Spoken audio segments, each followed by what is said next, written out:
भारत चीन की कह कर लेगा, G20 के बाद हो सकता है बड़ा युद्ध। इस तरह से फिर क्या चीन ने भारत पर कब्जा, रूस ने चीन का दिया साथ। चीन की दोस्ती का मिला साथ तो भारत को ही दिखाने लगा रूस चीन जैसा रंग। भारत की G20 सफल या रूस को खोकर हुआ बड़ा नुकसान।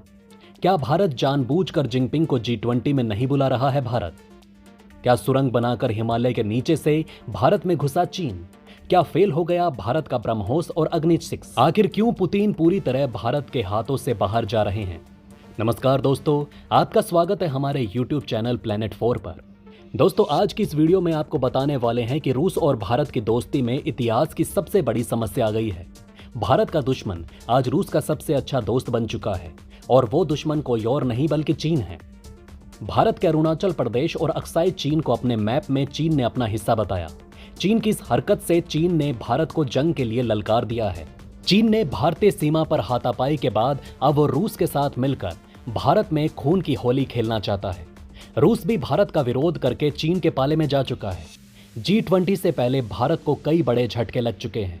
भारत ने G20 में चीन के राष्ट्रपति को नो एंट्री जोन दिखा दिया है। तो चलिए जानते हैं क्या है पूरा मामला और बढ़ते हैं वीडियो की तरफ बिना किसी देरी के। दोस्तों, अभी अभी चीन की तरफ से बड़ी खबर निकल कर सामने आ रही है, जिसमें हमें यह पता चल रहा है कि चीन भारत के खिलाफ बहुत बड़ा कदम उठाने वाला है, जिसके बाद भारत हाई अलर्ट पर चला गया। इसमें चीन खुफिया रास्ते से भारत में एंट्री मारने वाला है। इस बात का दावा मैक्सार की सैटेलाइट तस्वीरों में किया गया। देपसांग से 60 किलोमीटर दूर एक नदी घाटी के किनारे पहाड़ी पर सुरंगें होने का दावा है। इसको लेकर बताया जा रहा है कि इस चीज का इस्तेमाल चीन सैनिकों और हथियारों को रखने के लिए कर रहा है। जब से ये सैटेलाइट तस्वीरें निकलकर सामने आई है, इसको लेकर बड़े बड़े एक्सपर्ट की तरफ से यह दावा किया जा रहा है, जिसमें हमें यह पता चल रहा है कि चीन की तरफ से नदी के दोनों तरफ 11 स्ट्रक्चर मौजूद हैं, जहां पर बंकर बनाए जा रहे हैं। इन सैटेलाइट तस्वीरों को देखकर इतना तो साफ समझ आ रहा है कि पिछले कुछ महीनों से यहां पर कंस्ट्रक्शन काफी तेजी से बढ़ चुका है। इन बंकरों को देखकर इतना तो साफ समझ में आ रहा है कि चीन अपने हथियारों और अपने सैनिकों को भारत की तरफ से की गई एयर स्ट्राइक से बचाना चाहता है, इसलिए इस तरीके के टनल का निर्माण कर रहा है। दोस्तों, यहां देखने को मिल रहा है कि चीन की तरफ से भारत के विरोध में इतने बड़े कदम उठाए जा रहे हैं। अब सवाल ये उठता है कि इसको देखते हुए भारत की तरफ से कौन सा कदम उठाया जा सकता है? क्या अब मोदी भी सुरंग बनाकर बीजिंग में भेजेंगे भारतीय सेना? अगर जरूरत पड़ी तो मोदी की तरफ से इस कदम को भी उठाने से पीछे नहीं हटा जाएगा। वैसे अभी इसमें टाइम है। चीन के नक्शे पर हमें देखने को मिल रहा है कि चीन अक्साई चीन और अरुणाचल प्रदेश को अपना हिस्सा बता रहा है।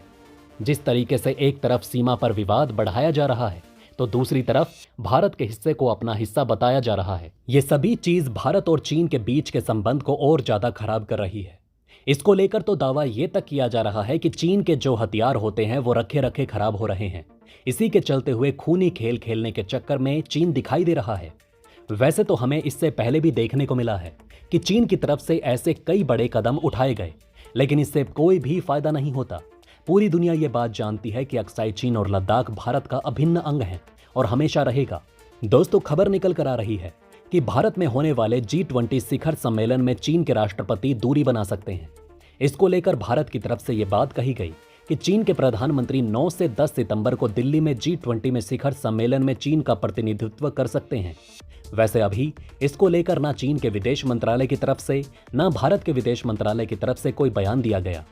दोस्तों, हम ऐसा भी कह सकते हैं कि जिस तरीके से चीन ने अपना नया नक्शा जारी किया और उसमें भारत के हिस्से को अपना हिस्सा बताया, उसी के चलते हुए भारत की तरफ से तिगड़म लगाया गया है।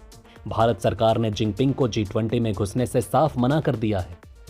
दोस्तों, G20 शिखर सम्मेलन में दो बड़े नेता नहीं आ रहे, ना ही पुतिन ना ही जिनपिंग। ये दोनों नेता नहीं आएंगे। क्या मोदी और जयशंकर की विदेश नीति को बहुत बड़ा झटका लग चुका है?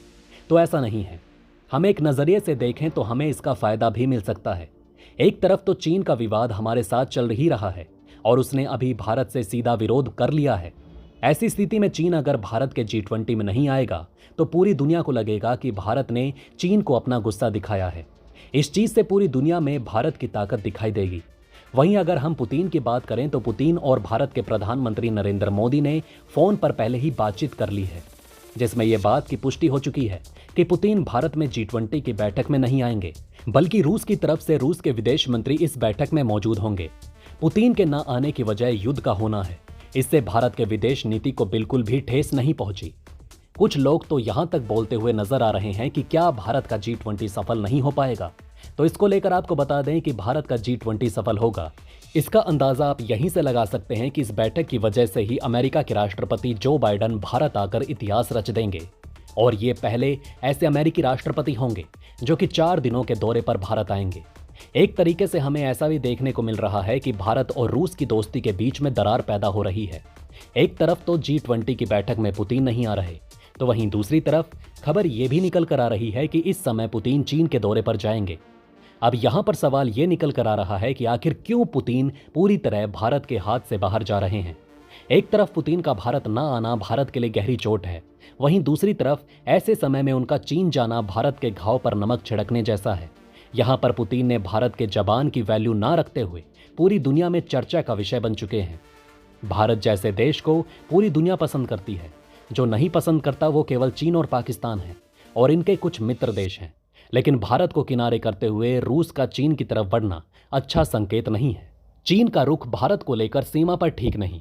इसी के चलते हुए सवाल ये भी आ रहा है कि क्या दुनिया वर्ल्ड वॉर 3 के मुहाने पर खड़ी हो चुकी है। जिस तरह से रूस ने यूक्रेन पर हमला कर दिया, ठीक उसी प्रकार अब चीन भी भारत पर हमला करने की तैयारी कर चुका है। चीन ने नया नक्शा जारी करके साफ कर दिया है कि अब भारत चीन युद्ध होकर रहेगा।